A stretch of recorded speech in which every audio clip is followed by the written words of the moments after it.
Manchester United have officially called on the UK government to support their ambitious £2 billion stadium project, a plan that aims to transform not only the club's home but also the wider Old Trafford area.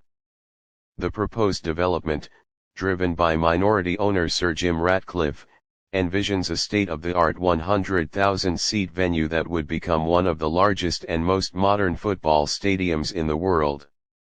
Club officials describe it as a once-in-a-century opportunity to create a landmark sporting and community hub in the north of England.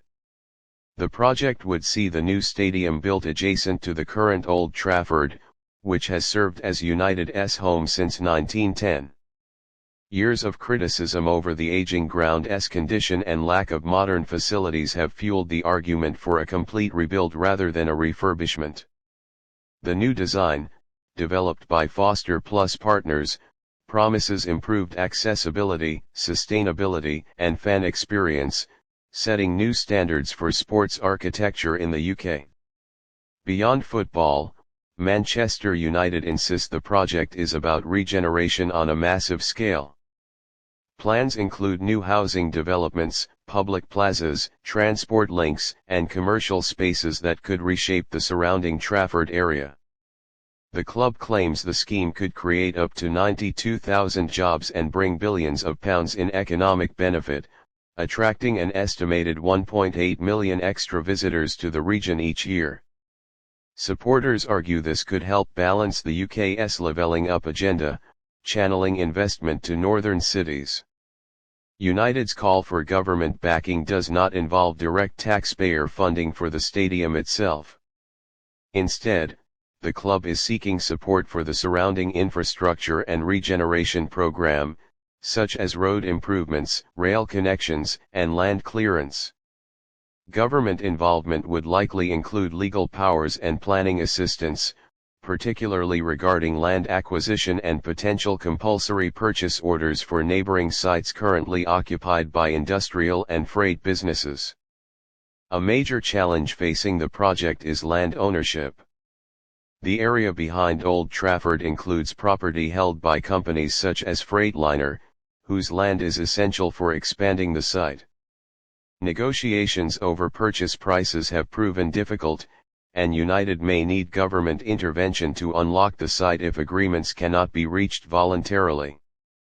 Officials have indicated that such issues could delay the start of construction if not resolved soon. While the vision is bold, questions remain over how the club intends to finance such a costly venture. Manchester United already carry over £1 billion in debt, and though the club insists the stadium will be funded privately, analysts warn that the project's size could expose the club to significant financial risk. Options being explored include naming rights, private investors, and other commercial partnerships, but details remain limited. Local and national political leaders have so far expressed cautious support. Greater Manchester Mayor Andy Burnham has said that public funds should not directly finance the stadium but could justifiably be used for infrastructure that benefits the wider community. Nationally, ministers have suggested the scheme aligns with the government's priorities for regional growth and job creation, but formal commitments or financial guarantees have not yet been made. Some critics argue that even indirect public support could be controversial. Opponents warn that funding roads and utilities for a billionaire-owned football club's project risks diverting money from essential services like housing, education, or health care. Others fear that the redevelopment could drive up local property prices and displace existing residents. The debate reflects a broader question about the role of elite sports in publicly backed urban renewal. There is also an emotional element to the discussion.